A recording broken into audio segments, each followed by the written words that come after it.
Bonjour, c'est le plus ancien temple protestant de France encore en activité qui fait la une de Réforme cette semaine. Fermé pendant 5 ans, il a été rénové de fond en comble et il est inauguré ce samedi.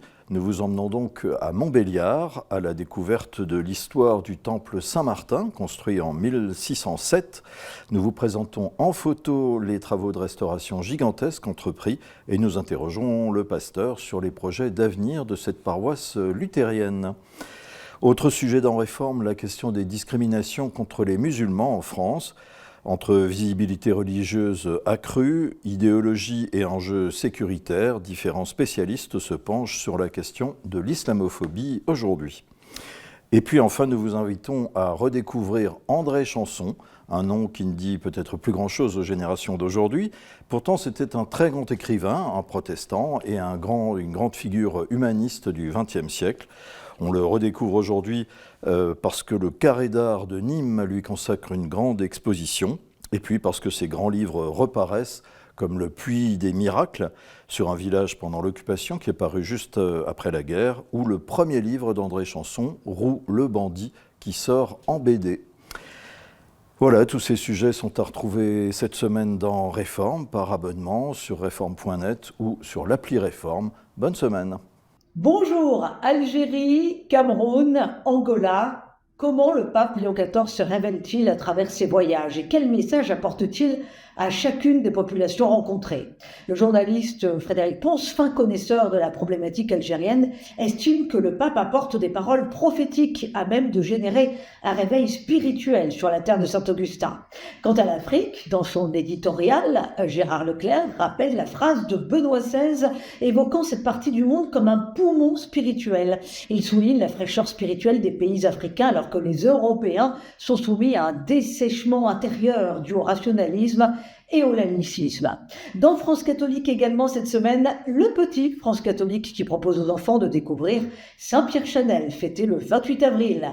En page culture, l'analyse de Jacques Trémollet pour nous éclairer sur la façon dont Luther, Calvin et les philosophes des Lumières ont sapé les fondements de la société chrétienne. Dans le tour de France des saints des diocèses, halte à Nanterre pour mieux connaître Sainte Geneviève, patronne de Paris, l'une des plus grandes saintes de la Gaule au 5e siècle. Et puis France catholique, cette semaine, c'est aussi un hors-série consacré à l'épopée de l'Algérie chrétienne. Les saints, les sanctuaires, l'œuvre de la France et bien sûr les photos du pape Léon XIV lors de son récent voyage. Vous pourrez vous procurer ce numéro sur notre site internet france-catholique.fr. Et puis bien sûr, pour connaître le journal dans son ensemble, c'est sur abonnement, toujours donc sur france-catholique.fr. Bonne lecture et bonne semaine. Bonjour à tous. Cette semaine, l'hebdomadaire La Vie consacre son dossier à la crise pétrolière provoquée par la guerre entre l'Iran, les États-Unis et Israël, avec en couverture une question volontairement provocante. Ce troisième choc pétrolier sera-t-il le bon? En clair, cette crise va-t-elle enfin nous permettre de sortir de cette dépendance pétrolière et d'accélérer notre transition énergétique? En 1973 et en 1979, les deux précédents chocs pétroliers avaient donné un coup d'arrêt aux 30 glorieuses et plongé les pays occidentaux dans une crise économique profonde. Mais ces crises avaient aussi poussé les gouvernements de l'époque à mettre en place des mesures destinées à faire des économies d'énergie et à commencer à sortir de cette dépendance.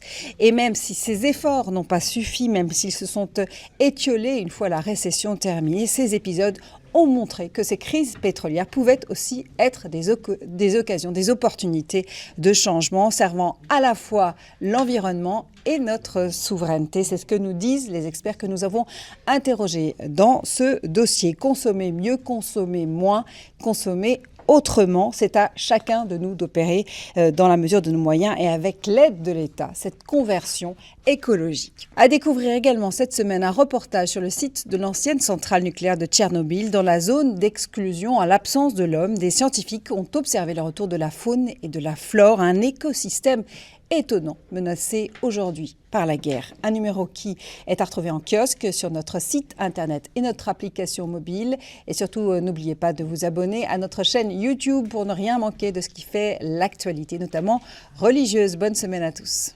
Famille chrétienne s'intéresse à un moment majeur de la vie familiale, le temps des repas. Quel doux moment que celui où la famille se réunit ainsi autour de la table. Mais quand le repas devient pénible, faut-il privilégier l'enjeu éducatif de ce temps en commun ou la paix familiale? Quand la famille passe à table, c'est dans Famille chrétienne cette semaine. On se rend également à la rencontre des chrétiens d'Égypte, terre d'exil du peuple hébreu, puis de la Sainte Famille, peuple de martyrs et berceau du monachisme. L'Égypte possède un héritage chrétien encore bien présent qu'elle s'efforce de transmettre. Notre grand reportage nous fait découvrir cette semaine un pays où se mêlent culture ancestrale pharaonique, islam et christianisme. Découverte aussi à Bourges de l'une des plus anciennes maîtrises de France, le chœur d'enfants de la cathédrale. Il connaît une nouvelle floraison grâce à la coopération de la paroisse cathédrale avec une école et le soutien aussi de la Fédération française des petits chanteurs. Dans nos pages d'actualité, enfin, retour sur le périple africain de Léon XIV. Visitant 4 pays d'Afrique, le pape américain a affirmé sa personnalité. Il a exhorté responsables politiques et fidèles catholiques à puiser dans l'Évangile pour relever le continent.